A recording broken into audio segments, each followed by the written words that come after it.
Today I'm starting with one of the very interesting chapters, जो कि already, I think how many of y'all are not from SSC? Just raise your hand, a quick idea. So I have SSC से कौन-कौन नहीं है? Okay, everyone is from my SSC. Very good. चलो बढ़िया. So आप लोगों ने ये chapter already पढ़ा ना? One request I have in my lecture, I like when you all answer. Even if it is a wrong answer, I'll prefer you all answer. ठीक है? जो भी आपको समझ में नहीं आएगा, आप लोग मुझे वापस से रिपीट करने बोलेंगे. रेज योर हैंड, मैं आपका नाम लूंगी और आपने डाउट्स पूछेंगे. ठीक है? यहाँ तक सबको क्लियर है? ओके. सो मैं पढ़ा रही हूँ आप लोगों को आज ग्रेविटेशन. ना ग्रेविटेशन सीधा टॉपिक में जंप करने से पहले let's talk about the background of gravitation. Whenever I use the word gravitation, पहली चीज आपके दिमाग में क्या आ रही है? Raise your hand. Force. Guys, you all can't speak together. We are not in a physical class. एक एक करके आ दो ना आवाज. Even if it's anything, जो भी तुम लोग को ग्रेविटी बोलते हैं दिमाग में आ रहा है बताएं. I'll take your name. Okay. आकृति बोल. हाँ, रुक एक एक करके. आकृति बोल बेटा. What is the first thing that? And it's a universal force which acts between two bodies. Very good. It's a universal force. Yeah, what do you mean by universal force? Anyone? Anyone? Universal मतलब ये पूरी दुनिया में है. Not only on Earth, not only on Moon, but it is through the entire galaxy. इसीलिए इसे हम लोग कौन सी फोर्स बोलते हैं? Universal force. Very good. Next, Anmol ने हाथ उठाया. अनमोल बताओ बेटा, क्या आ रहा है आपके दिमाग में ग्रेविटेशन बोलते हैं? Force between any two bodies. Very good. In our not even in our Earth, but galaxy also. Everywhere. Very good. ये फोर्स दो बॉडीज के बीच में काम करती है. Good. Yes, someone else also has raised their hand. और कुछ आ रहा है आपके दिमाग में? किसी ने न्यूटन बोला था, which is absolutely correct. Newton was the person who discovered, है ना? उन्होंने डिस्कवर किया. ग्रेविटेशन तो पहले से ही था. न्यूटन ने बोलने के बाद ग्रेविटेशन के लॉ मैम. ग्रेविटेशन के लॉ हमें दिए उन्होंने. Good. What else? Very good. You are going right. Good. अनमोल बोल बेटा. You raise your hand. Anshraj बोलो. Ma'am, but which gravitation does you talking? There are two type of gravitational force. What are the two types of gravitational force? Can you specify? One is universal gravitational force and one is gravitational acceleration force due to Earth. Okay. Firstly, बेटा जैसे तूने सही बोला, लेकिन ये ना दो type के ग्रेविटेशन नहीं. ग्रेविटेशन फोर्स है और दूसरा ग्रेविटेशनल एक्सेलरेशन. तो उस पर मैं आऊंगी. उन दोनों में बेसिक डिफरेंस क्या है उसके बारे में भी हम बात करें.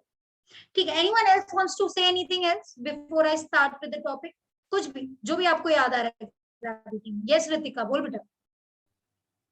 रितिका बोलो. मैम सॉरी बाय मिस्टेक हो गया. कोई बात नहीं. कुछ आ रहा है दिमाग में रितिका ग्रेविटेशन सुनते?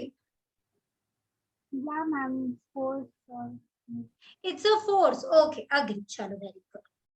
चलो we are starting chapter gravitation. This is chapter number 5. So chapter number 5 chapters name gravitation. अगर आप लोग चाहते हैं कि आपको आधे से ज्यादा चीजें क्लास में लर्न हो जाए, आप लोग मेरे पीछे पीछे रिपीट करें. ठीक है? अनम्यूट रह के रिपीट करेंगे पर आप लोग रिपीट करेंगे.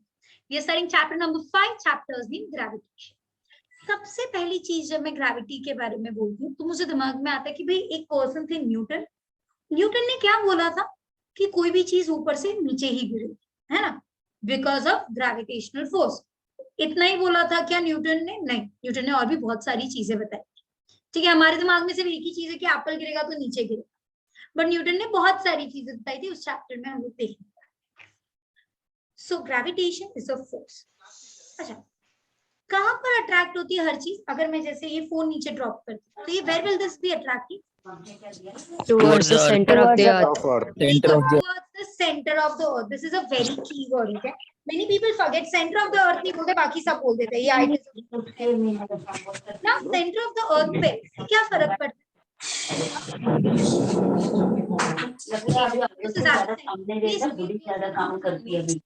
कपड़ा धोती है किसी का okay. 1 second. Just 1 second. I'll show you. So सबसे पहली पॉइंट आ जाता है कि अर्थ की जो ग्रेविटी है वो सेंटर ऑफ द अर्थ है. अब सेंटर ऑफ द अर्थ पे होने की वजह से हर एक चीज नीचे स्ट्रेट गिरती है. इसका रीजन मैं आपको दिखाती हूँ। देखिए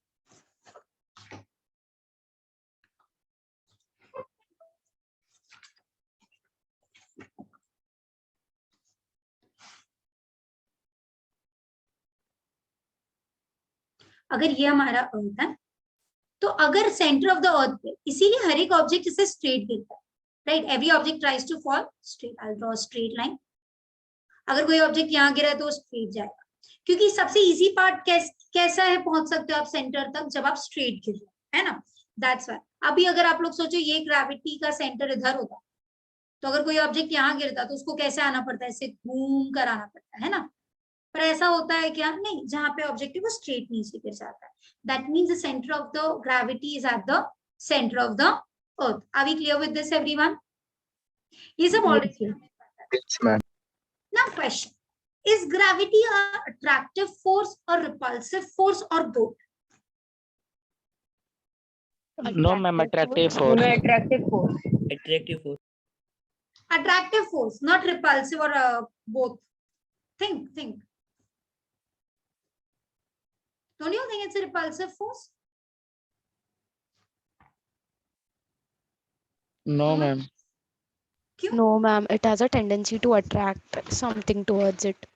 But I'm still not very convinced with this answer. देखो, तुम लोगों ने हमेशा सुना है कि कोई चलते चलते गिर गए, राइट? कभी आपने ऐसे सुने चलते चलते उड़ गया? No, ma'am. ग्रेविटी सिर्फ अपनी तरफ अट्रैक्ट करेगी, ग्रेविटी कभी आपको दूर नहीं फेंकी। So you all are right, gravity is a attractive force, it is located at the centre of the earth. यहाँ तक क्लियर है सबको? Yes, ma'am. Yes, ma'am.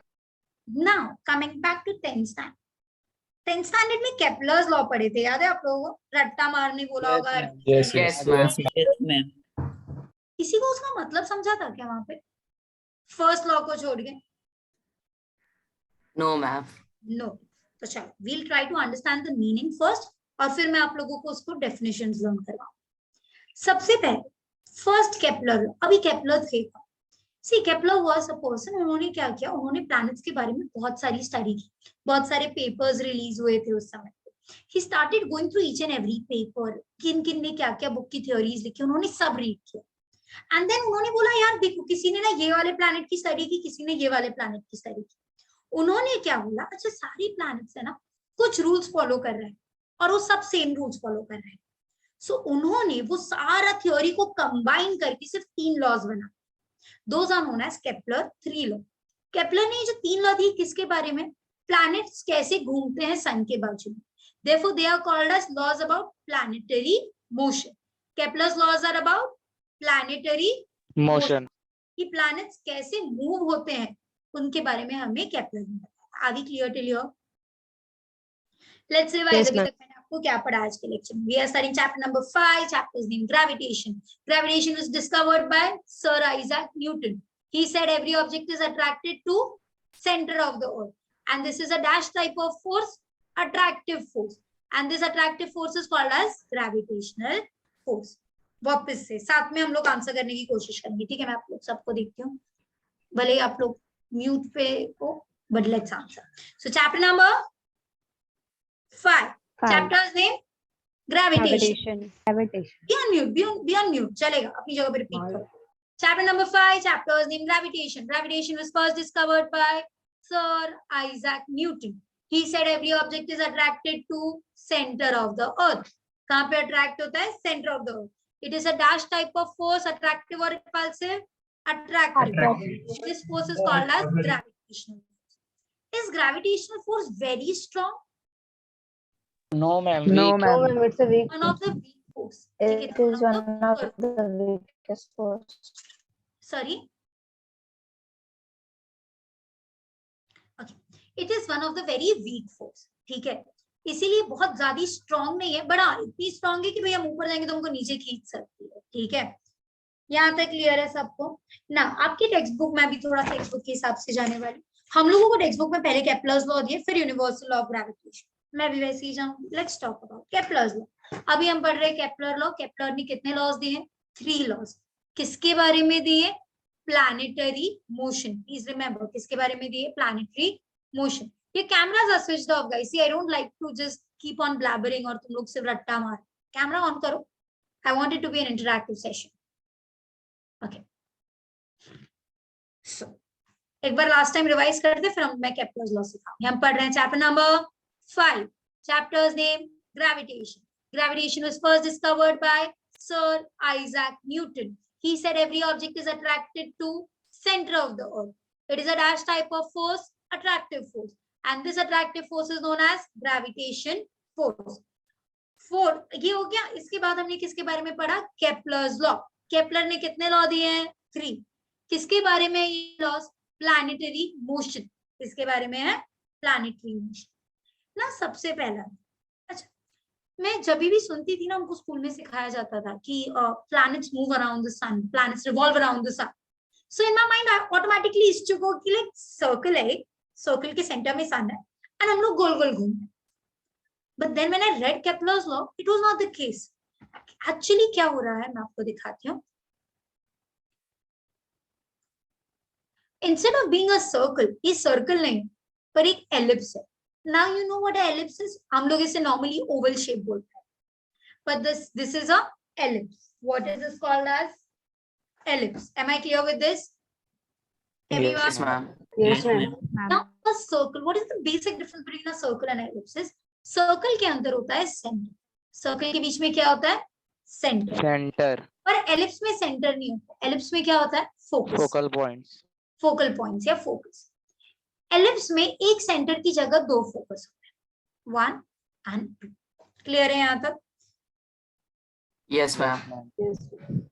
अभी हमारे पास कितने सन है? 1. 1. 5 सन नहीं है ना हमारे पास, एक ही sun. Very good, you are paying attention. So अगर हमारे पास एक सन है तो वो या तो यहाँ पर होगा या तो यहाँ पर होगा. 2 जगह सन हो सकता है क्या? नहीं. No, ma'am. So we'll consider यहाँ पे हमारा sun. And now your planet Earth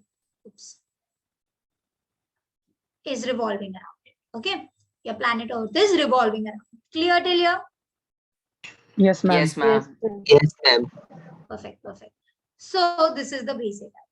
अब इसे अर्थ घूम रहा है क्या? नहीं. आपका मार्स, वीनस, जुपिटर, सैटर्न है ना, ये सब उसके आजू बाजू में घूम रहा है. क्लियर है यहाँ तक? तो पहला law Yes, ma'am. First law was very simple.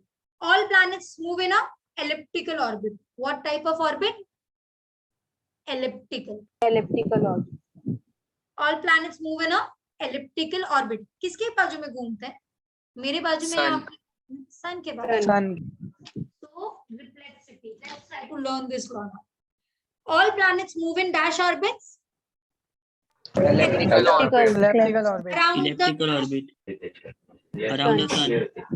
चमच्याने काढायला जमत नव्हतं. sun कहाँ पर होता है? खरडवायचं आणि bottle Please put yourselves on mute. Background noises are disturbing. हाँ. So all the planets revolve around the sun in an elliptical orbit. Sun कहाँ पर होता है? At one of the focus. अब ये बोलना बहुत जरूरी है क्योंकि आप बोलोगे sun at the focus, तो 2 फोकस.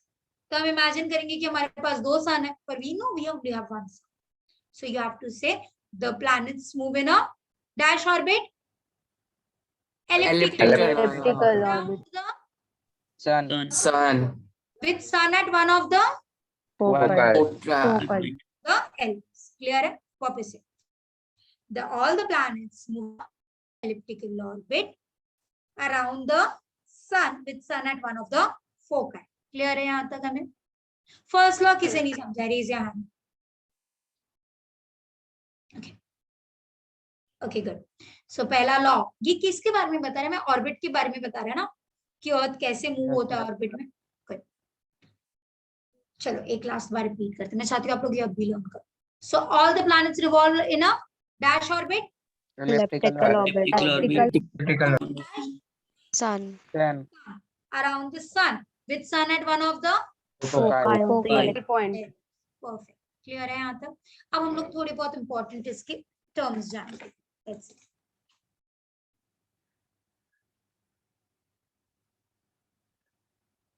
मैं sun को यहाँ पे येलो कलर में दिखा देती हूँ.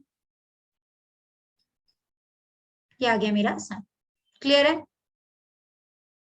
Yes, ma'am. अब मैं अपने जो एलिप्स मैंने बनाना है इसे मैं 2 हिस्सों में डिवाइड कर रही हूँ. एक्सिस बना रही हूँ मैं यहाँ पे। ये एक्सिस के नाम क्या है? I will tell you.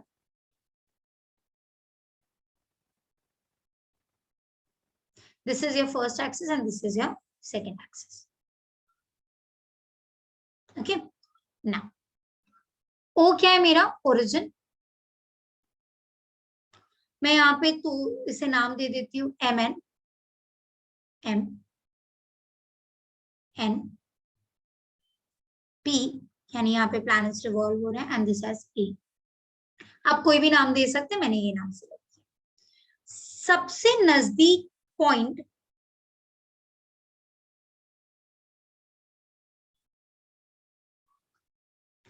सन के कौन सा है? सबसे नजदीक point? P. Very good. Ma'am, P. P. P is called as the perihelion. P is called as the perihelion. Perfect. Which is the biggest axis? सबसे लॉन्ग एक्सिस कौन दिख रहा है आपको जो हमने A. Vertical? A. A. PA. Very good. So PA is called as my major axis. अच्छा, one more question before I go on to the axis. मुझे बताइए सबसे दूर पॉइंट कौन सा है सन से? A. A. A. So if P is called as the perihelion, then we call A as the aphelion. So aphelion. Clear है यहाँ तक? अच्छा, अगर PA मेजर एक्सिस है तो मैं बोलूंगी PO और OA वो उसी का हिस्सा है ना? They are called as the semi major axis.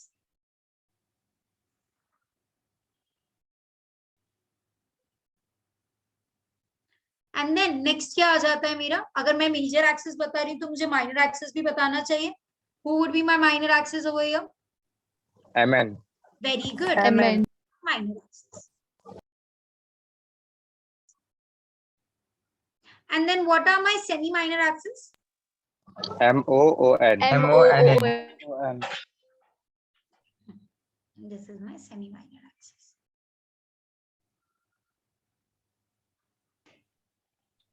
Clear है यहाँ तक हमें? Yes, ma'am. Yes, ma'am. Yes. So this was the basic idea. एक बार रिवाइज करते हैं। हमारा फर्स्ट लॉ क्या था? The planets, all planets move in dash orbits Elliptical orbit. orbit. with the sun at one of the Foci. Point. very good of the ellipse curve. यहाँ तक हम लोगों को समझ में आ गया। So closest point perihelion, दूर का point aphelion and all. Now everyone get your textbooks out or notebooks out, please.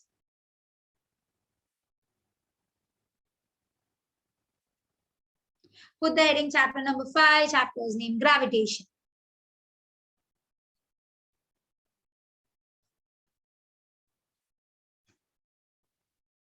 तो तुम्हारे हिसाब से भी ये देखो, y'all are now 11th standard.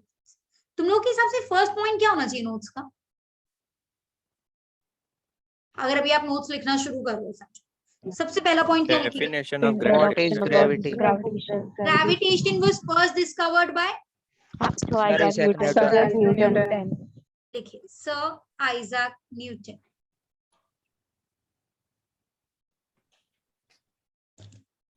Ma'am, repeat again.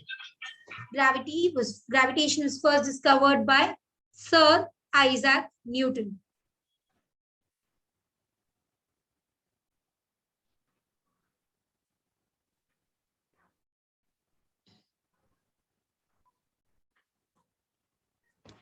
Next point.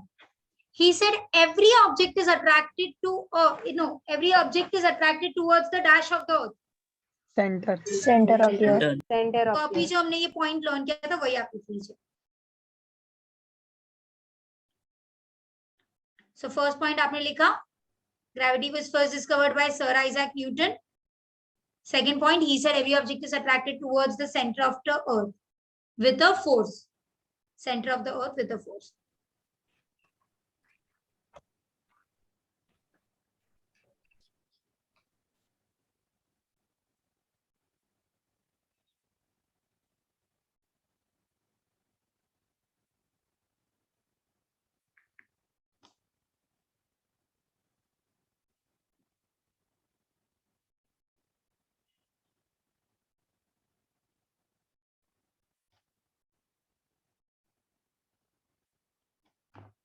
लिखा आपने?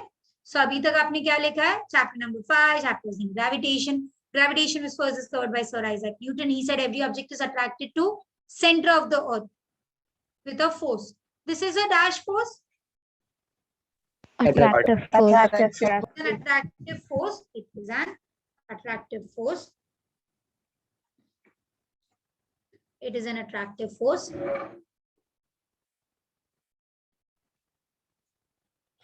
And this force is called as gravitational force. And this force is called as gravitational force.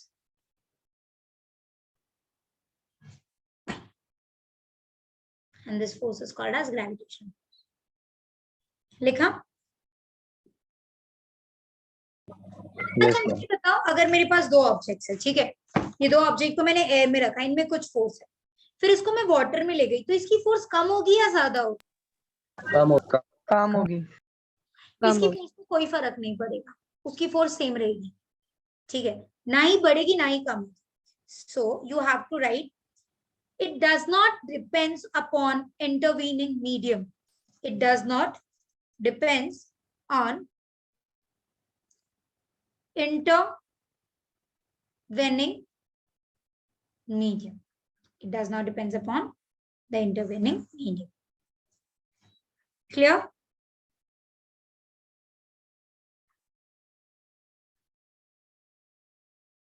Ma'am, what is intervening? Intervening मतलब उन दोनों के बीच में जो medium, मतलब उनको, जैसे इसके बीच में एयर है तो एयर इंटरवेनिंग मीडियम, अगर पानी में रखा है तो पानी इंटरवेनिंग मीडियम, जो उनके बीच में हो, इंटरफेयर करे जो उन दोनों के बीच में, दो ऑब्जेक्ट्स के बीच में। Next point, it is much weaker force than other fundamental forces. It is much weaker than other fundamental forces. It is much weaker than other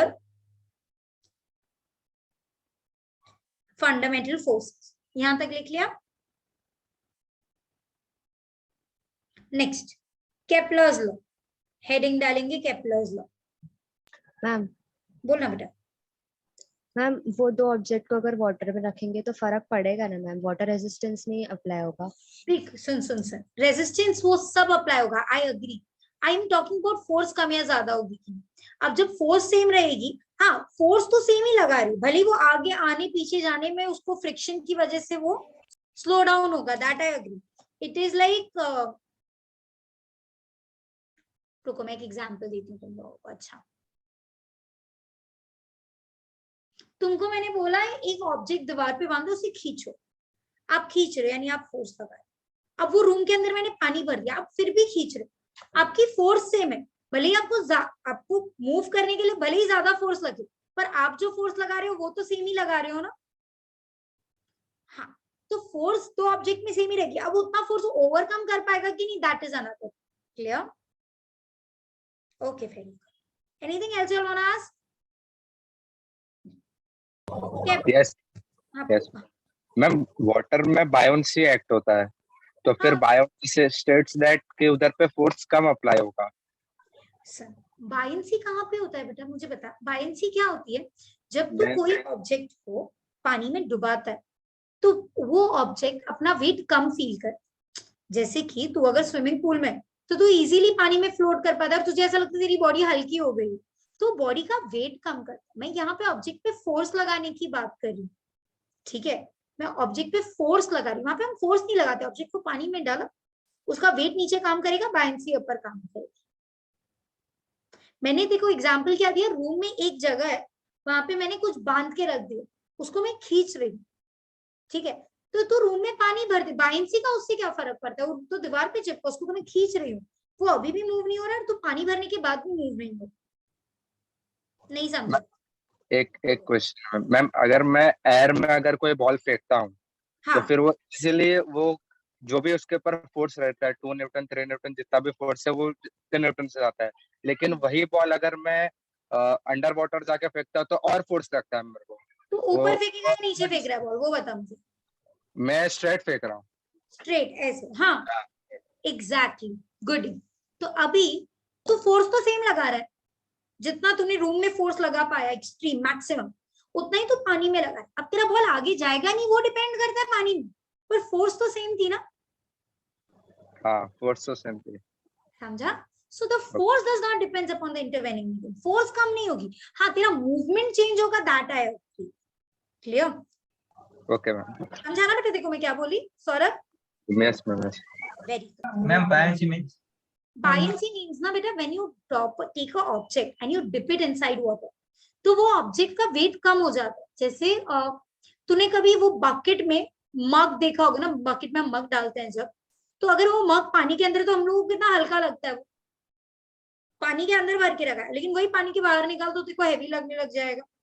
that is buoyancy. Swimming pools के अंदर, swimming pool के अंदर हम लोग easily ऐसे float कैसे कर पाते, पता है? एक जगह से दूसरी जगह जंप कर सकते इजीली, क्यों? हमारा वेट कम लगता है। पर तू जैसे ही पानी के बाहर आ जाएगा ना, तो बायंसी को अगर मैं एकदम सिंपल शब्दों में डिफाइन करूं, तो पानी जो तेरे ऊपर अपवर्ड फोर्स लगाता है, अपथ्रस्ट भी बोलते हैं बायंसी के लिए, अनदर वर्ड इज अपथ्रस्ट। तो जब तेरे बॉडी पे अपर फोर्स लगती है ना पानी में, so whenever you dip any object inside the water, it applies an upward force, that is buoyancy. Okay, try करना। अब वेल होती है ना, वेल कुआं, उसमें भी अगर आप कभी विलेज साइड जाए, तो पानी के अंदर जब तक वो है बकेट, तब तक आपको वेट नहीं, जैसे ही वो पानी के बाहर आपको जोर से खींचना पड़ता है, क्योंकि पानी के अंदर पानी भी आपको हेल्प कर रहा है उसको ऊपर रखने के। ठीक है, चलो आगे, यहाँ तक क्लियर है हमें? तो ये सारे जो स्टार्टिंग की पॉइंट्स थे हमारी ग्रेविटी की इंपॉर्टेंस हो गई। अब हम लोग केपलर्स लॉ पे आ जाते हैं। So Kepler give us how many laws? 3 law. Kepler किसके बारे में लॉ दिया? केपलर ने हमें प्लैनेटरी मोशन। तो आप लोगों का फर्स्ट पॉइंट होगा केपलर्स के अंदर, Kepler laws, Kepler's law, Kepler's law of planetary motion, Kepler's law of planetary motion describe, क्या describe करता है वो? Orbits of the planets. So Kepler's law of planetary motion describes the orbits of the planet, the orbits of the planets around the sun, the orbits of the planet around the sun. Say once again. Kepler's law of planetary motion describe the orbits of the planets around the sun.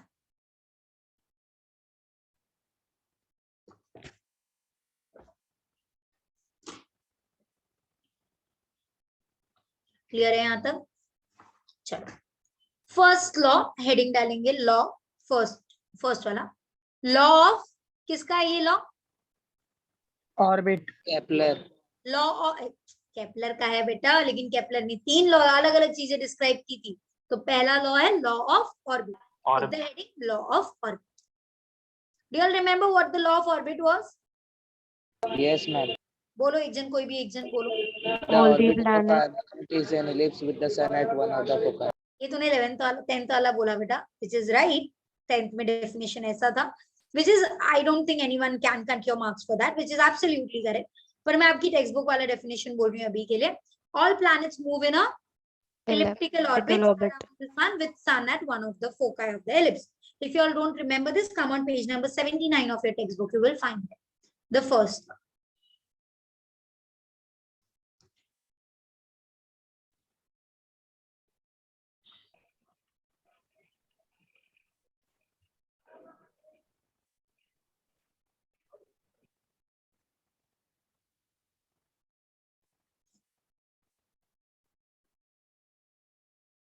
लिख लिया?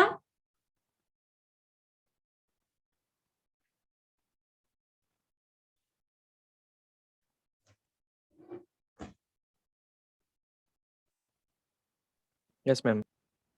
अभी ना आप ये diagram जरा बना लीजिए, फिलहाल के लिए सिर्फ डायग्राम बना लीजिए। अच्छा, ये यहाँ से, हाँ मैं आपको एक और चीज इसमें मेंशन कर देती हूँ।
Jennifer. डन। ये जो मैंने 2a लिखा है ना, ये वाला डिस्टेंस है 2a और ये 2b। तो मुझे अगर बताओ, अगर तुम्हारा जो मेजर एक्सिस 2a है, 2b है, तो तुम्हारा सेमी मेजर एक्सिस कितना होगा? B. B. A. B. Very good. If this whole is 2b, then the semi major axis is going to be b. वो लिख लिया, ये डायग्राम बन गया आप लोगों का? പാപ്പ തൂക്കിട്ടിരുന്നോ അപ്പോനെ വേണ്ട ഇൻസ്റ്റബർ Everyone, done with this? Yes, ma'am. Yes, ma'am.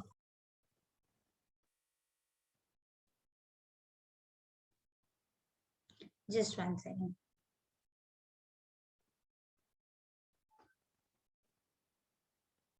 ठीक है, अब ये जो मैंने नीचे लाइन लिखी है ना, वो लिख लीजिए।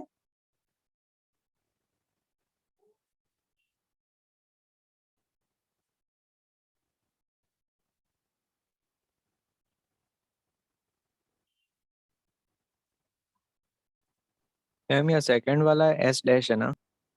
क्या बेटा? हाँ, एस डैश है, वो अंडू हो गया शायद से, एस डैश है, ये लिख लीजिए।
जस्ट 1 सेकेंड ना, यहाँ पे ये करेक्शन कर लीजिए, ये बी नहीं है, ए आएगा और ये मैंने बी लेना है। Just a small correction, this is 2b,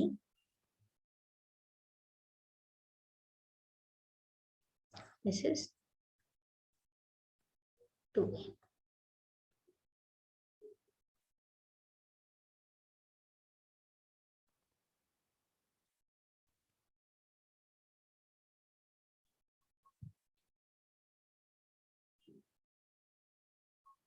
ये वाला पॉइंट्स कॉपी कर लीजिए फटाफट,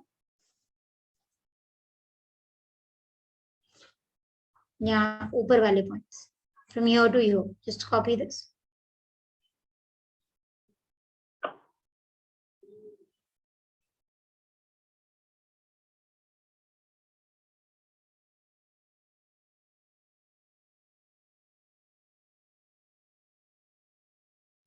Ma'am. Hello, ma'am. Hello, ma'am. बोलो बेटा, बोलो बोलो बोलो, I am listening. Ma'am, what you have written about 2A? Perihelion, Ma'am, that not about 2A that. farthest, farthest, farthest point from S, closest point from S, answer. Okay, ma'am.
Done, ma'am.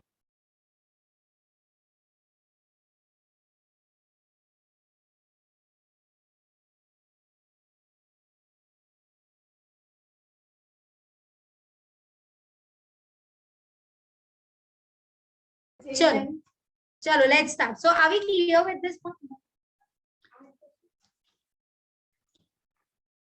यहाँ तक clear हो गया ना? This was my first Kepler's law. तो Kepler's का first law हमको सिर्फ orbit के बारे में बता रहा है. आपने ऑलरेडी ये 10th स्टैंडर्ड में पढ़ा है. Only the new thing was, what was the new thing? What was the new thing? कि हम लोगों को अलग अलग Ellipse. पॉइंट्स पता चले. पेरिहिलियन, एपिहिलियन, ये सब क्या होता है. Let's see the second law. Now second law, to be very honest, raise your hand and tell me कितनों को समझा था? How many of you did understand second law? Yes, how many of you all did understand? Sit. Just wait, huh? Okay, sit. Okay. Let's go with Anuja. Anuja, what did you understand? Anuja, try to explain better second law. Ma'am, the line joining the center and the earth and the earth sweeps equal areas in equal intervals of time. Like if that earth travels from point A to point B in 5 seconds and from point C to point D in 5 seconds, then the area of A to B and C to D is equal. Okay, that is right. Wait, let's come here. Let's make a orbit. Just समझते हैं इसे. This is my orbit. Okay, now here सन बना देते हैं सबसे पहले हम लोग. तो sun would be somewhere here. Now what we are trying to say here basically is, suppose there's a planet A. Planet A ये पॉइंट से ये पॉइंट पे आया. From let's say from A to B, planet number 1. Planet number 1. फिर वो यहाँ से यहाँ घूम कर आए, देन थोड़े टाइम बाद यहाँ से C to D. This is my planet number 2. Clear है यहाँ तक हमें? प्लानिट नंबर A से B पे कितने में गया? P1 लिया वो डिस्टेंस प्लानिट 1 और C से D में आया. ये ट्रैवल करने के लिए उसे 1 दिन लगा. लेट्स से यहाँ से यहाँ तक ट्रैवल करने में कितना टाइम लगा? 1 डे. उसको यहाँ से यहाँ भी ट्रैवल करने कितना लगा? 1 डे. है ना? क्लियर है यहाँ तक? Now what does the second law say is, अगर मैं इसको यहाँ से यहाँ लाइन ज्वाइन करूं from here and from the other point here and then I join another point from here to here. आप लोग को दिख रहा है डिस्टेंस अलग अलग ट्रैवल किया दोनों ने भी? Yes. Yes, ma'am. बस उनको टाइम सेम लगा.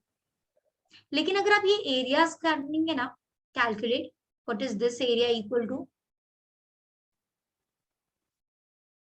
and what is this area equal to, then it will be same. तो उसने वही बोला. सेकेंड लॉ क्या बोलता है? that the line joining planets and the sun, line किनको ज्वाइन कर रही है? planets and the sun sweeps equal area. Area equal है हमारा,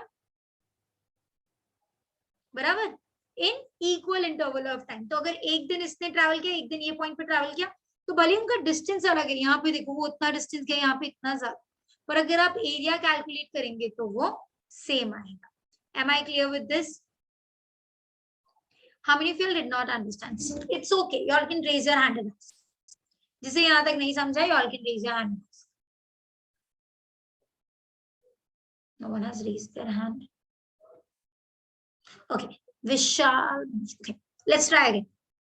उसने क्या बोला आपको? देखो मैं वापस से समझाती हूँ.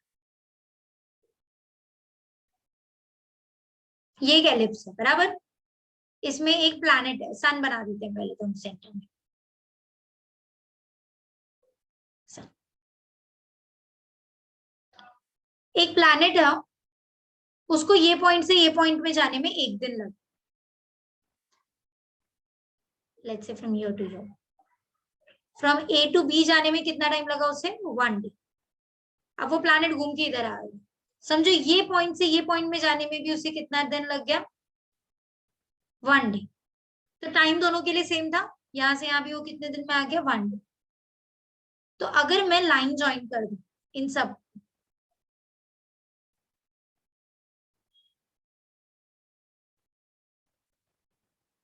तो 1 डे में हमारा एक पार्ट कहां से कहां गया, यहां से यहाँ, और यहाँ पे कितना है, यहाँ से। Everything is happened in 1 day from here to here.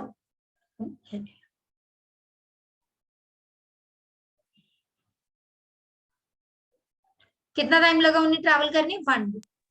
तो उसने क्या बोला, अगर आप ये एरिया कैलकुलेट करोगे ना, ये अंदर का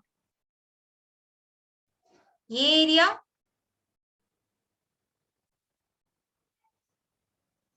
एंड ये area,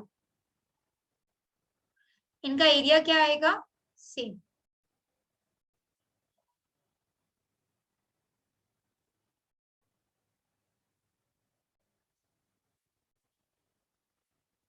this area would be same. So for second law क्या बोलता है, the line joining planets and the sun sweeps equal area in equal time. तो अगर टाइम इक्वल है तो उनका एरिया भी क्या होगा, equal. Am I clear with this? The line joining planets and the sun, हमने लाइन ज्वाइन की ना planets and sun की, sweeps equal areas in equal interval of time. Am I clear with this या आप ज्यादा confuse हो? विशाल समझा? विशाल, But ma'am, how does it cover equal areas? this That's is the very point. confusing, no? कि distance तो दोनों का अलग है, तो एरिया कैसे सेम हो रहा है, बराबर? That is your question? Yes, ma'am. Okay perfect.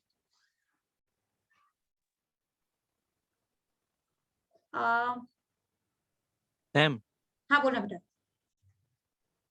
Ma'am same time interval में 2 डिफरेंट प्लैनेट्स है कि एक ही प्लैनेट की बात हो रही मैं है? फिलहाल के लिए एक ही प्लैनेट कंसिडर करती हूँ ना बेटा, अभी 1 साल है हमारा, ठीक है? 1 साल में प्लैनेट यहाँ से घूम के पूरा रिटर्न तो आता है ये पॉइंट पे हमेशा। तो समझ, मैंने पहले एक दिन के लिए यहाँ के लिए ऑब्जर्व कर लिया, दूसरे दिन के लिए यहाँ के लिए ऑब्जर्व कर लिया, या फिर एक दिन के लिए यहाँ से यहाँ देखा और दूसरे दिन में यहाँ से यहाँ देखा, लाइक दैट। ठीक है? तो अभी क्योंकि मुझे पता है अगर मैं 2 प्लैनेट्स बोलूँ तो मुझे अलग अलग ऑर्बिट बनानी पड़ेगी, तो इसीलिए मैं एक ही प्लैनेट कंसिडर करी हूँ, अलग अलग पोजिशन। दोनों के लिए मैंने 1 डे यानी 24 आवर्स का लैग देखा। तो मैं अभी देखूंगी, फिर 24 घंटे बाद फिर देखूंगी कि पोजीशन कहाँ पर पहुंची, एंड देन वहां से लाइन चेक करूं। Okay okay ma'am. Okay. To answer one question कि even if their length is same, the length is different, how is their areas?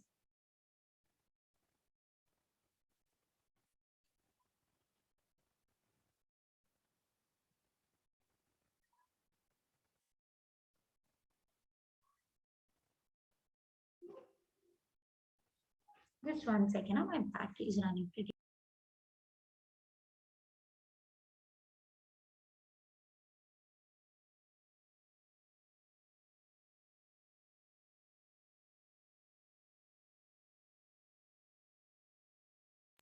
Let's see. ये 2 ट्राइंगल्स हैं, आपको लगता है इनका एरिया सेम हो सकता है? No. एक्चुअली ये थोड़ा ज्यादा ही अनबिलीवेबल लग रहा है, तो इसको मैं थोड़ा एक्सटेंड कर देती हूँ।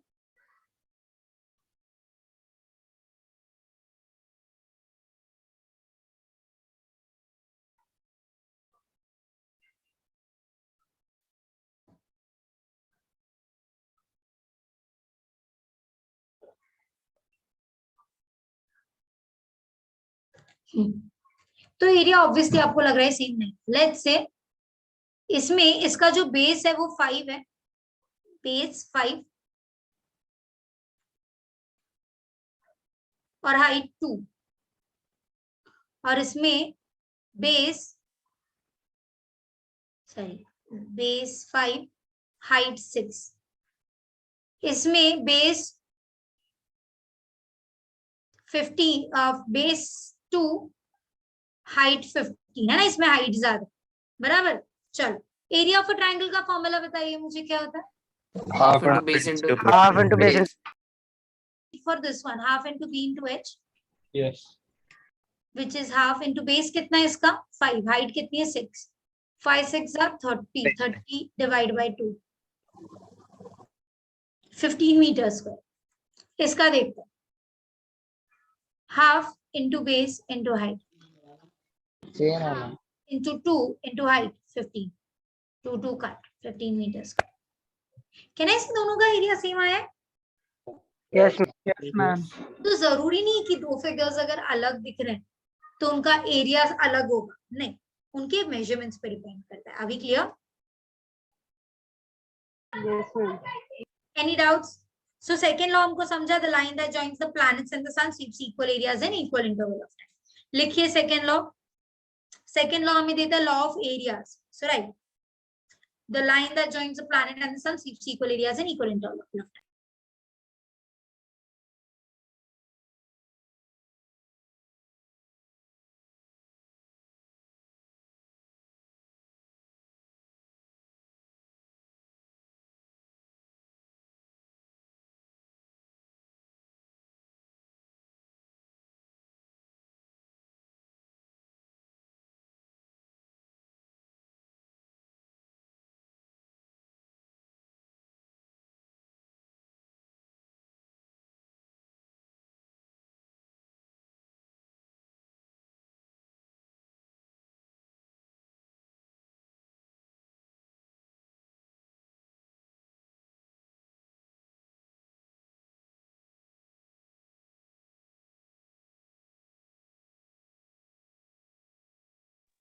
हो गया मैम.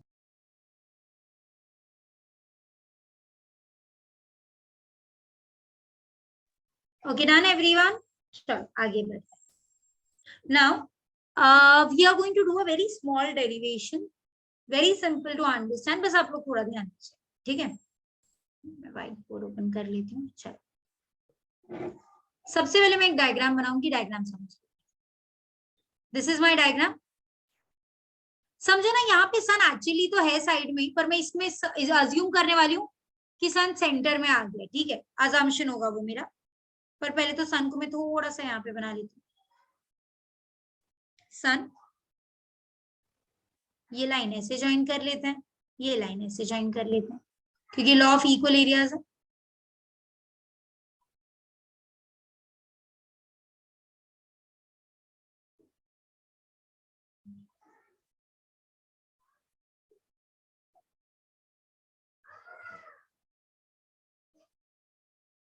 Sun is here.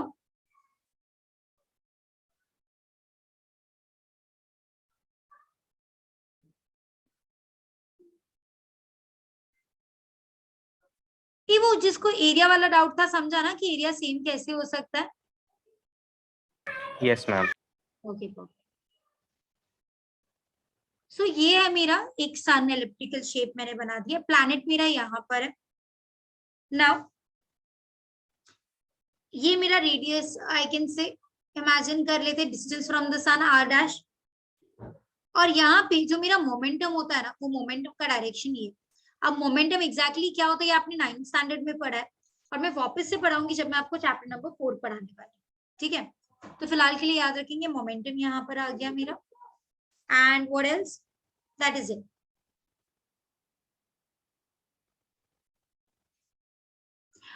कोई भी ऑब्जेक्ट किसी के भी आजू बाजू अगर गोल घूम रहा है तो वहां पे कौन सी फोर्स एग्जिस्ट होती है? Centripetal force. याद रखना, ये हमको आगे काम आने. ठीक है, अब ना यहाँ पे अगर कोई भी दो प्लैनेट्स है और उनके बीच में कोई फोर्स एग्जिस्ट कर रही है, उसे हम लोग कौन सा फोर्स कंसिडर करने वाले इस केस में? Central force. Which force are we going to consider that as? Central Force. Okay, ठीक है, आगे बढ़.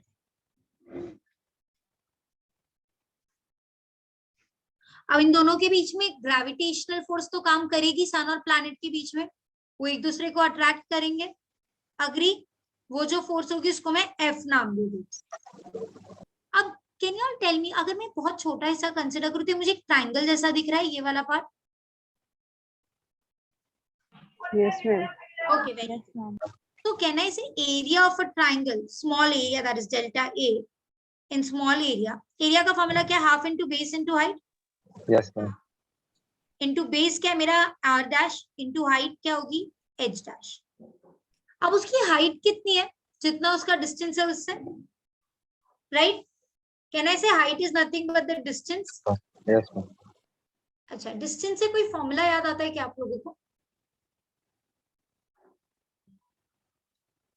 Speed is equal to Speed into Distance time. of time. Distance upon time. Equal to distance. Can I say distance, please mute yourself. Can I say distance is nothing but speed into time?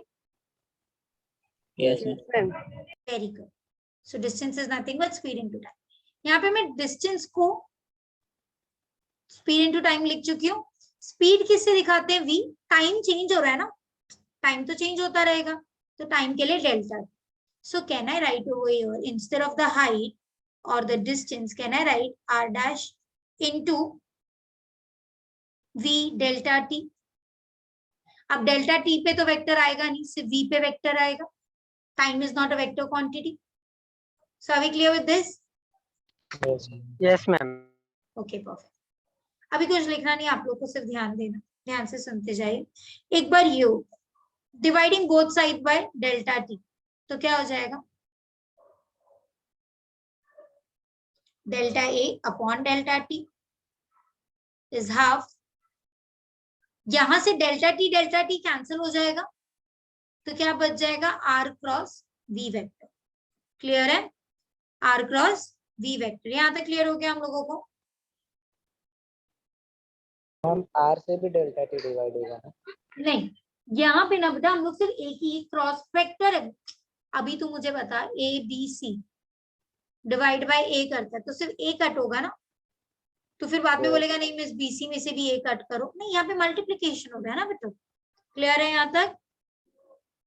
Let's that be equation number 1. Momentum is mass into velocity. Formula याद आ रहा है? 9th standard chapter number 2.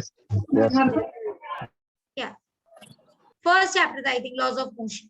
P is equal to mass into velocity. बराबर है? तो can I से माई velocity, अगर P is equal to mv, तो कैन आई से माई v is P upon m?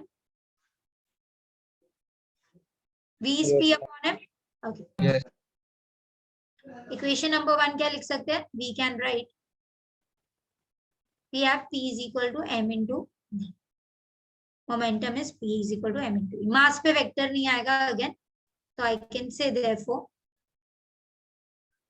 P dash upon m is equal to v dash. Therefore v dash is equal to P upon m. Equation number 2. Substituting 2 and 1. Substituting 2 and 1.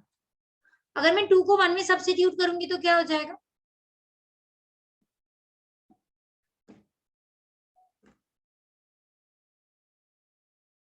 v dash की जगह पे मैं ये डाल दूंगी p bye m. तो equation number 1 क्या मेरी? Delta a by delta t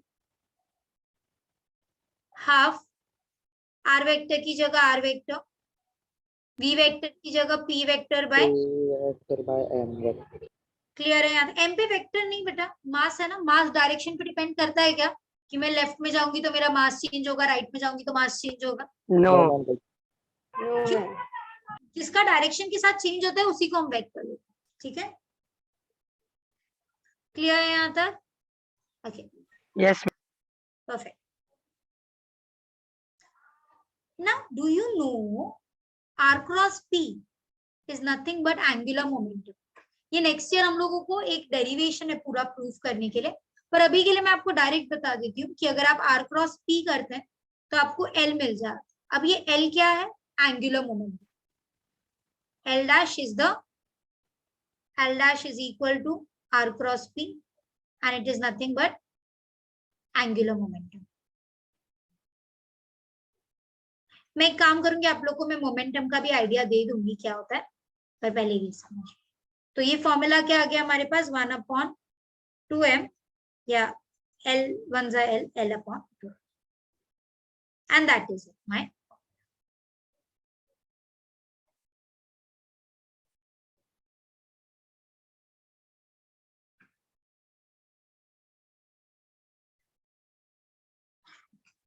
clear है?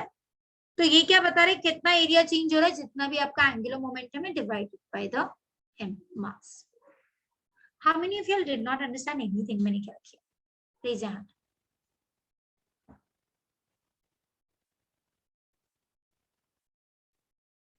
ओके सबको समझ में आया, ग्रेट। फिर से I know this has gotten a lot theoretical now, बहुत सारा डेरिवेशन अचानक से आ गया। मैंने सबसे पहले क्या किया, मैंने बोला कि अगर मैं इक्वल एरियाज कंसिडर करूं तो वहां पे सबसे पहले मुझे क्या करना पड़ेगा, वहां पे मैं एरिया निकालूंगी। एरिया का फॉर्मूला क्या होता है, half into base into height. यहाँ पे हाफ में मेरा बेस क्या था, देखिए बेस मेरा ये था, हाइट मेरी ये थी, height sorry half into base into height. So मैंने यहाँ पे आर डैश ले लिया, बेस को मैंने एच डैश ले लिया। आप एच डैश लो, बी डैश लो, या से मैं यहाँ पे बेस ले लेती हूँ तो बी डैश।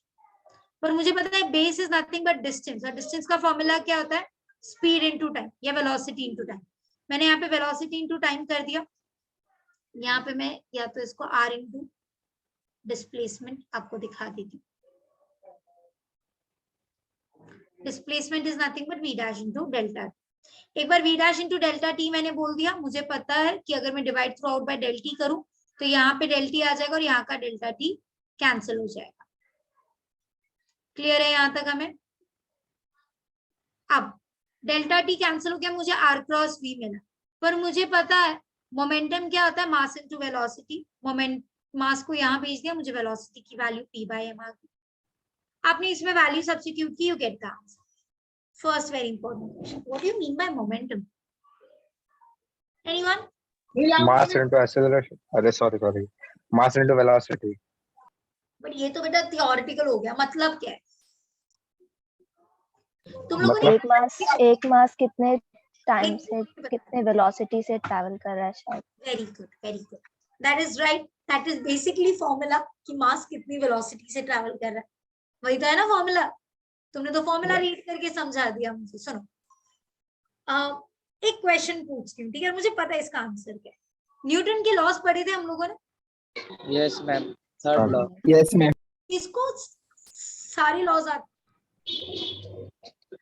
कितनों को Every third action law has equal and opposite reaction. Third law किसको आता है? Yes, just raise third law. Very good सबको आता, क्योंकि एक वही लॉ तुम लोगों ने ध्यान से सुना था। Every action has an equal and opposite reaction. Teacher ने एग्जांपल दिया था, आप बॉल को मारोगे आपके हाथ में भी लगेगा। अच्छा, अब मैं एक इंपॉर्टेंट क्वेश्चन पूछती हूँ, इसका भी मुझे एग्जैक्टली पता है कितने हार्ट रेज होने वाले। सेकेंड लॉ किनको पता है? Just 1 second.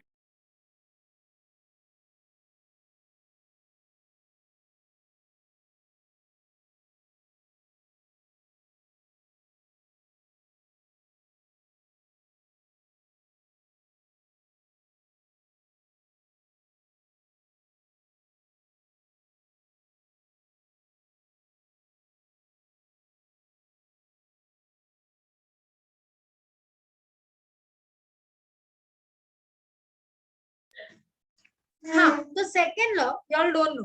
How many of y'all know second law? अच्छा, अंशराज ने हाथ उठाया है, वेरी गुड। अंशराज बोल बेटा second law. Ma'am, Rate of change of linear momentum with respect to time is proportional to the net external force acting on it. And the change takes place in the direction of force. Very good. इसका मतलब पता है बेटा? अनमोल, yes, ma'am. मतलब क्या है?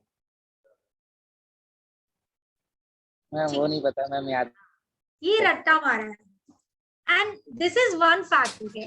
क्यों मुझे इतने कॉन्फिडेंस था? हाँ बोल बेटा। मैम हम लोग एक्सटर्नल फोर्स कितना अप्लाई कर रहे हैं, उतना मोमेंटम से, राइट?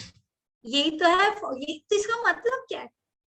चलो, तो ये तुम लोग को मैं समझाती हूँ, थोड़ा ध्यान से समझो तो तुम लोग को मोमेंटम भी समझ। Listen to this question very carefully. Believe me, it's not your mistake. 12th standard kids. In fact, मैंने डिग्री स्टूडेंट से भी बात जब की है, वो लोग बोलते हैं मैम यार आपसे थर्ड लॉ पूछो। वही आप ज्यादा से ज्यादा फर्स्ट लॉ होता है, सेकंड लॉ का मीनिंग मत पूछो। एक सिंपल तरीके से समझा। एक बड़ी सी ट्रक आ रही है फुल स्पीड, ओके?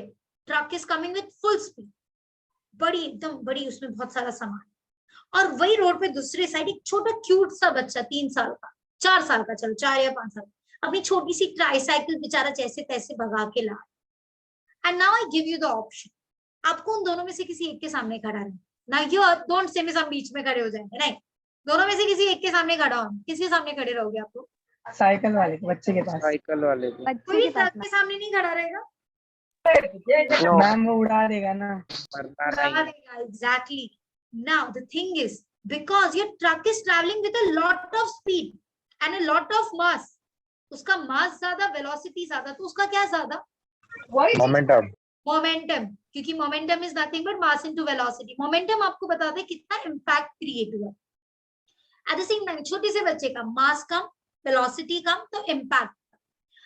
तो जितना ज्यादा मोमेंटम से आएगा उतना ज्यादा आप पे फोर्स लगेगी। सेकेंड लॉ वही बोल रहा है, rate of change of momentum. Momentum कितना चेंज होगा जितना ज्यादा फोर्स है। तो आपके अगर मोमेंटम ज्यादा चेंज हो तो फोर्स भी ज्यादा लगेगी आप पे। और अगर आपको आगे से धक्का मारा तो आप कहाँ जाओगे? पीछे। पीछे से धक्का मारा तो आप आगे, लेफ्ट से धक्का मारा राइट, राइट से धक्का मारा लेफ्ट। मतलब आपका फोर्स कहाँ पे चेंज हो रहा है? जो भी डायरेक्शन पे फोर्स लग रही है, that is what the law says. Every rate of change of momentum is directly proportional to force and the change takes place in the direction of force। ठीक है, तो ये हो गया। अब मोमेंटम की बात करते हैं। मोमेंटम आपको समझा क्या होता है? मास इनटू वेलोसिटी। ये वाला जो डेरिवेशन मैंने आपको सिखाया है, इसमें जो आपका मास और वेलोसिटी, ये जो आपका मोमेंटम है वो प्रोपोर्शनल है। मोमेंटम क्या है? Proportional. Clear? Yes ma'am. Yes, ma'am. Okay, perfect. So momentum proportionally perpendicular, ये दोनों आपस में क्या है? Perpendicular. This is your momentum, okay, P dash momentum. So सबसे पहले हमने क्या किया? एरिया ढूंढा। कौन से फॉर्मूला से? Half into base into height.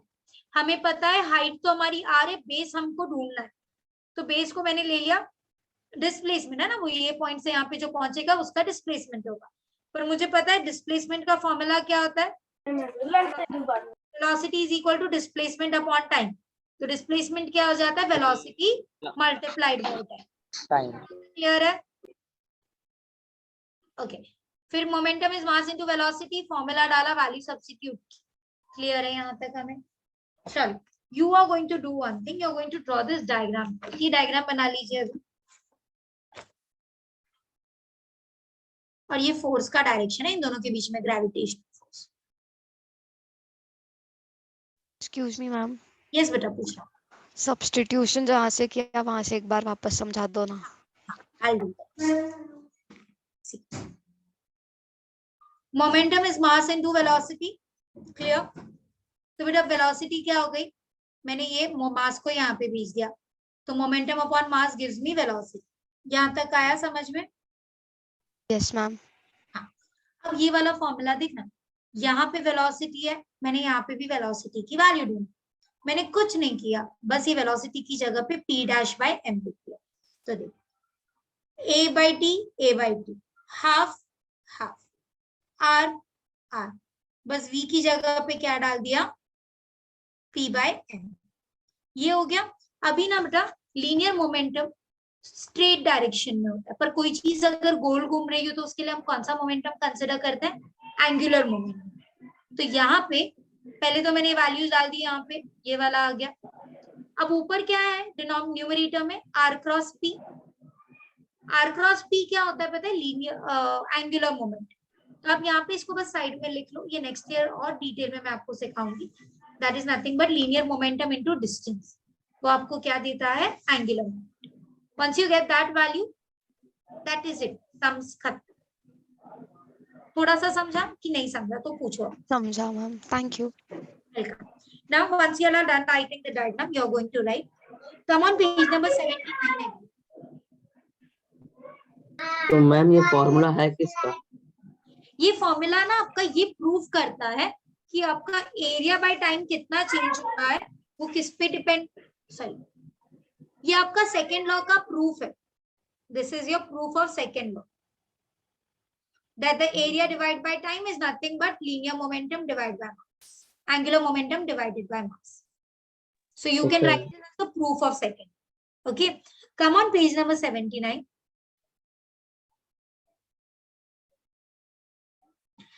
Page number 79 right hand side में first second para में 1 2 3 4 5 6 7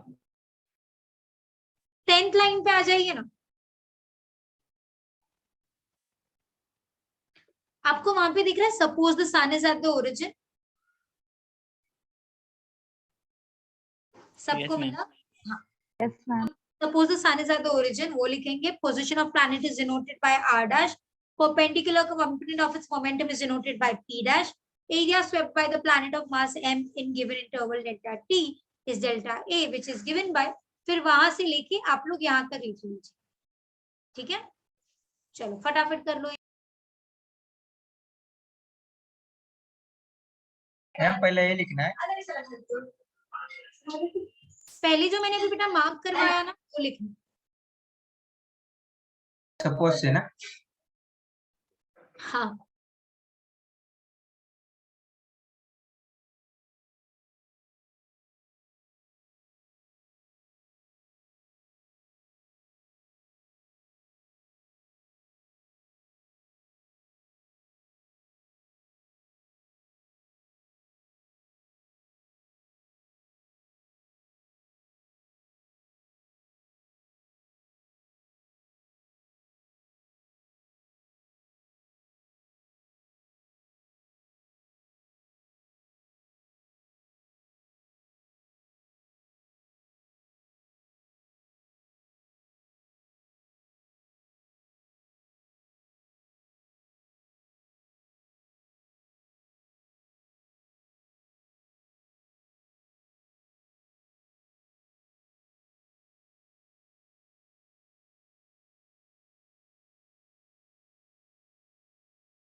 Done writing?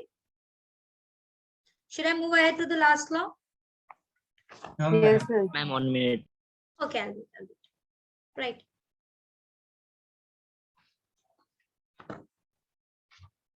See, this chapter has a lot of derivations, so please be mentally prepared कि थोड़ा बहुत derivation तो आपको करना ही है.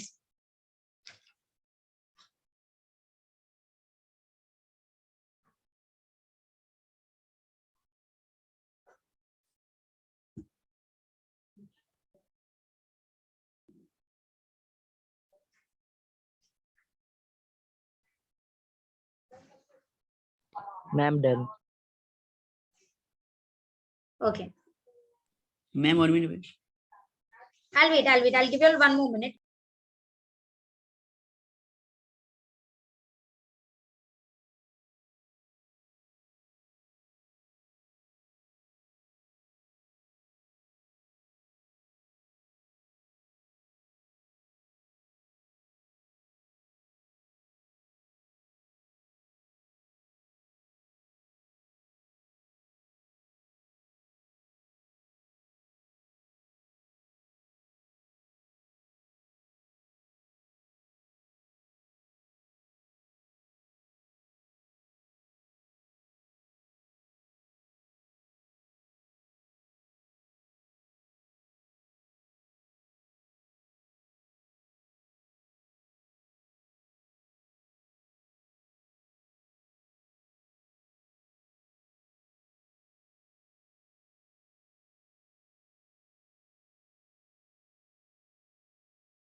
Ma'am, done.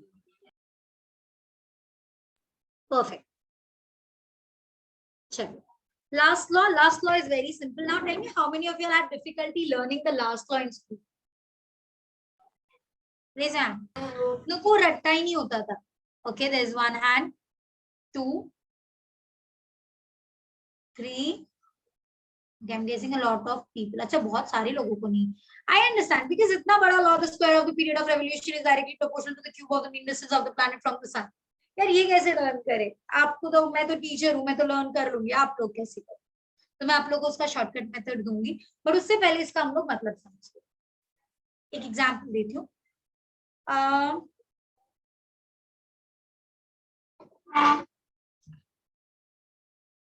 I am your, ठीक है, मैं यहाँ पर खड़ी एंड मैंने सोचा यार बहुत दिन से वॉक नहीं किया, गार्डन में वॉक किया.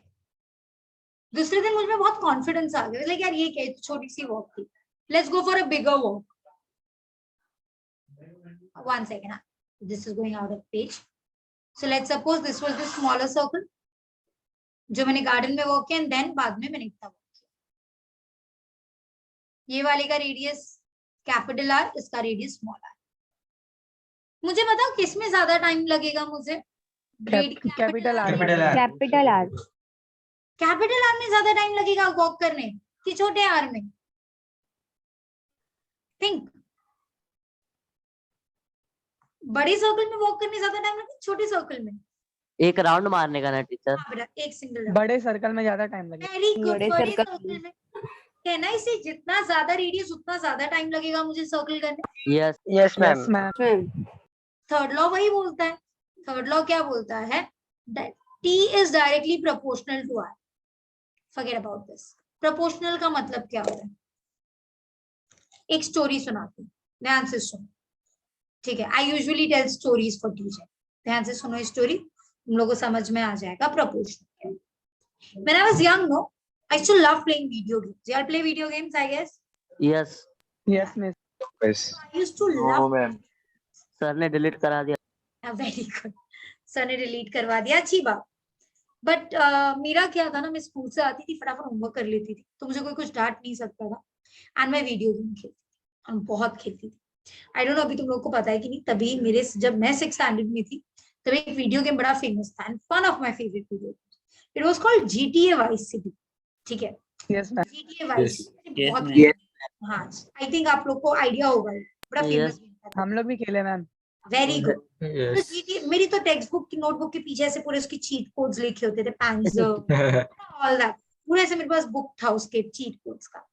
बट कमिंग बैक, तो एक दिन मेरे dad came into the room and he told me, लेकिन जितना तू वीडियो गेम खेल रही है ना, उतनी तेरी आंखें खराब हो जाएंगी. ये क्या बात? जितना वीडियो गेम उतना आंखें खराब. ऐसे तो मैं कम वीडियो गेम खेलूंगी तो मेरी आंखें कम खराब होंगी. Yes ma'am. अगर ज्यादा वीडियो गेम तो ज्यादा आंखें खराब, कम वीडियो गेम कम आंखें खराब. कौन सा प्रोपोर्शन है ये? Directly proportional. डायरेक्ट, क्योंकि एक वैल्यू बढ़ रही है तो दूसरी वैल्यू भी बढ़ रही है. एक वैल्यू कम हो रही है, दूसरी वैल्यू भी कम हो रही है. अच्छा, he also said one more thing, और तू जितना वीडियो गेम खेल रही है ना, उतने तेरे मार्क्स कम आने वाले. ये कौन सा proportion? Inversely proportional. Inversely proportional. ठीक है. मैं जितना ज्यादा खेलूंगी उतने मार्क्स कम होंगे, जितना मतलब जितना कम खेलूंगी उतने मार्क्स ज्यादा हो जाएंगे. That was the basic idea behind it. It's called as inverse proportion. Direct proportion, एक बढ़ा तो दूसरा भी बढ़ा, जितना ज्यादा पढ़ाई उतनी ज्यादा आंखें खराब, जितना ज्यादा वीडियो गेम उतने कम मार्क्स. तो ये दोनों एग्जाम्पल एक में आ जाए. क्लियर है यहाँ तक हमको? तो टेल मी, जितना बड़ा सर्कल उतना ज्यादा टाइम, कौन सा proportion? Directly proportional. Directly proportional. Directly proportional. पर जितना ज्यादा, हाँ, तो अभी इसको मैं कैसे दिखाती हूँ डायरेक्ट प्रोपोर्शन के साइन को, ध्यान से देखिएगा. The direct proportion sign is represented by this. अब आप बोलोगे मिस आपने टी को कैपिटल क्यों लिया? क्योंकि एक सर्कल कंप्लीट करने कितना टाइम लगता है, उसे हम लोग क्या बोलते हैं? Period of revolution. क्या बोलते हैं? Period of revolution. और ये आर क्या है बेसिकली? सी यहाँ पे सर्कल का ये एलिप्स है, नहीं यहाँ पे it is the distance between the planet and the sun. Yes Yes, very good. R is the distance between planet and the sun. planet and the sun.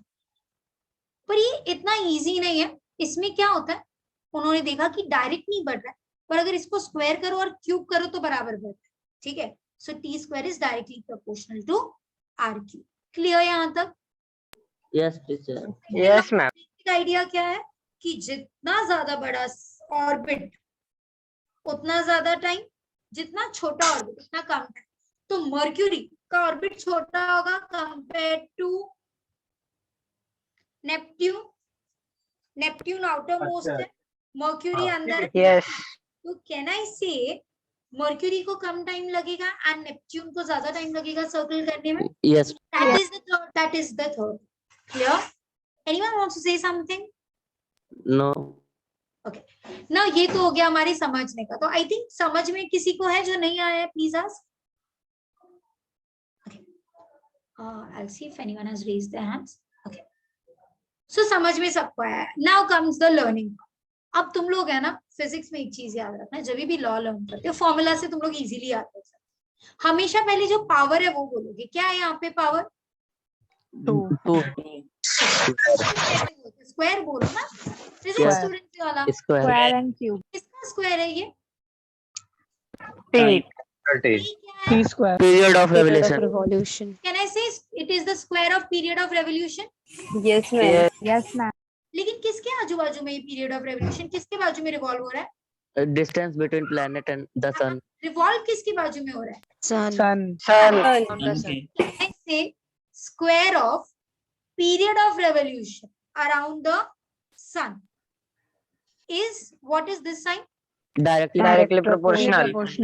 मैंने पहले क्या बोला, क्या बोलोगे? जो पावर है तो is directly proportional to Cube of the distance between the planet of the sun. Simple. लेकिन अभी यहाँ पे ये तो हमारा 10th स्टैंडर्ड का था, distance between the planet and the sun. पर अब हम लोग बोलेंगे सेमी मेजर एक्सिस. अभी हमको सेमी मेजर एक्सिस याद हो गया. Yes. R is the semi major axis. Semi major axis. क्योंकि ना हम लोग का ये जो आपको अगर डायग्राम याद हो तो एवरेज हम उसको लेते हैं जो सबसे बड़ा साइज उसका. ठीक है, उसको हम लोग डिस्टेंस कंसीडर करते हैं, वो एवरेज. तो सेमी मेजर एक्सिस आर क्या है हमारा? Semi Semi-major axis. Major axis of the ellipse. और कौन चल रहा है इस सेमी मेजर एक्सिस पे? Planet. Semi major axis of the planet, ellipse of the ellipse traced by the planet. Clear है यहाँ तक? Yes, Ma'am. कैसे बोलेंगे हम लोग ये लॉ को?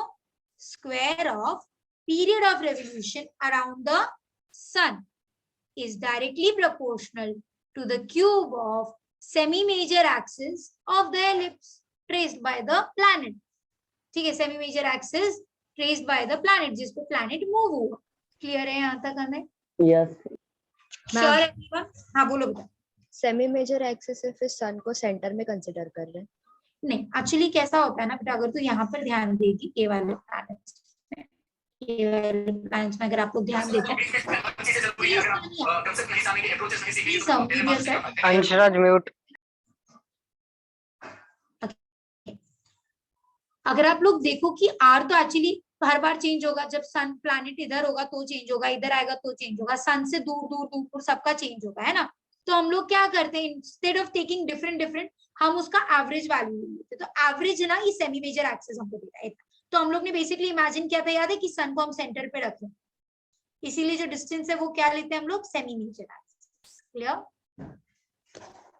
तो the square of the period of revolution around the sun is directly proportional to the cube of the semi major axis of the ellipse traced by the sun.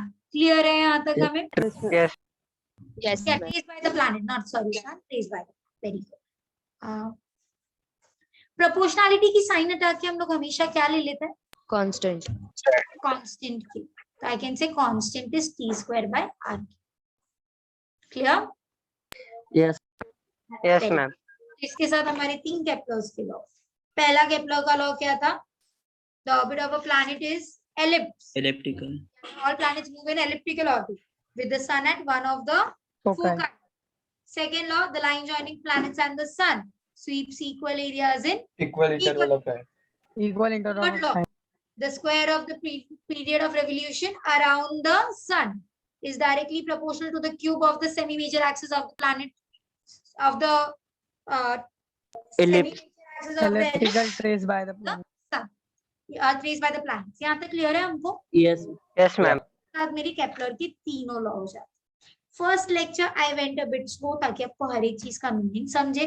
Next lecture I will be moving a bit faster and I want you all to revise and ठीक है। मेरे lecture के starting के 5 minute में मैं सिर्फ सबको questions पूछती हूँ। Someone has raised their hand, let me ask. Vishal बोल बेटा। Ma'am, but why does planet obey such laws? See, it is a thing, no? कि okay.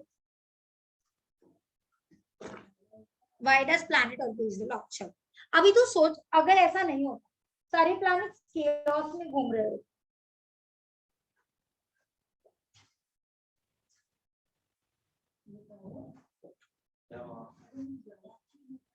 Okay.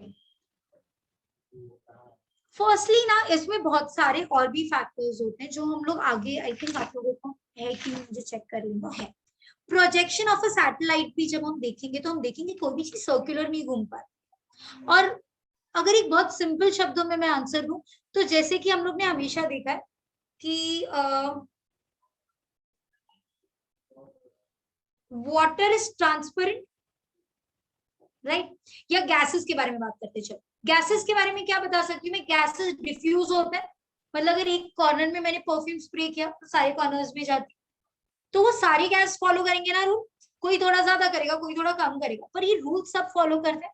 So that is their property. Okay, इनकी ये property है। अगर मैं बहुत ज्यादा डिटेल में जाऊं तो क्योंकि this is how the structure of the universe is maintain. अगर ये फॉलो नहीं होगा, अगर सर्कुलर होगा मे बी, तो कंटिन्यू मूव होने की वजह से एट देन वो वापस से एलिप्टिकल हो जाएगा कि बल्जिंग एट द इक्वेटर। जैसे अर्थ प्रॉपर सर्कल है क्या? नहीं, it's bulging at the equators and flattening at the poles. So I can say this is one of their properties. ठीक है, ताकि planets आपस में collide ना हो, ताकि हम लोग, that is how it works basically. तो अगर simple शब्दों में याद रखना है तो याद रख लो उनकी properties है। ठीक है, all the planets follow this. जो follow नहीं करेगा उसको हम planet बोलेंगे क्या? नहीं, फिर उसके लिए हम नया नाम दे देते हैं, meteoroids, ये sun, stars, ये different names. ठीक है, तो जो set है, जो एक प्रॉपर्टी फॉलो करते हैं, इसीलिए उनको हमने प्लैनेट्स बोला। ठीक है, जैसे प्लूटो को भी प्लैनेट कंसीडर किया जाता है। I don't know if you remember this, but I think when 8th standard का अनाउंसमेंट हुई थी कि NASA has just declared that Pluto won't be considered as a planet, it's a dwarf planet, क्योंकि वो planets की सारे categories को match नहीं कर पा रहा। ठीक है, so that is just a way of defining, अच्छा ये प्लैनेट है, ये नहीं। Did I clear your doubt Vishal और you got more confused? No, ma'am, it's clear. Okay. Vrinda बोल बेटा। मैम आपने बताया ग्रेविटेशनल फोर्स एंड ग्रेविटी दोनों मतलब दोनों सेम चीज होती है कि अलग अलग चीज होती है? ग्रेविटेशनल फोर्स और ग्रेविटी हम दोनों सेम कंसीडर करते हैं, पर ग्रेविटेशनल एक्सेलरेशन जो होता है ना बेटा वो अलग होता है। वो मैं तुम लोगों को जब मैं स्मॉल जी के बारे में सिखाऊंगी, that is after 2-3 I think after second lecture मैं आप लोगों को वो सिखाऊंगी कि दोनों में फर्क है। I am going to show you one very cool video which was conducted by BBC ने एक बहुत कूल एक्सपेरिमेंट किया था। I will show you all that will get your concepts more clear. Okay, क्योंकि मुझे पता है 10th में एक तो तुम लोग ऑनलाइन वाले हो ना पूरा बैच, 10th में ऑनलाइन। यस मैम, तुमने कांसेप्ट पे ध्यान दिया है, so I am going to try and get it cleared as much as I can. Okay, आप लोगों को अभी क्या करना है, हम उस टाइम के लिए हाल है, आप लोग बस अभी एक काम कीजिएगा, write this as your homework, page number 80 पे आपको लॉ ऑफ पीरियड्स दिया है, आप वो लॉ लिख लीजिएगा बस। ठीक है, ताकि मैं नेक्स्ट लेक्चर में सीधा यूनिवर्सल से शुरू करूं। नेक्स्ट लेक्चर में मैं हर एक को केपलर्स लॉ पूछने वाली, प्लीज लर्न है। ठीक है, okay, I hope you will enjoy the first lecture and see you in the next lecture. Thank you. Yes ma'am, yes ma'am.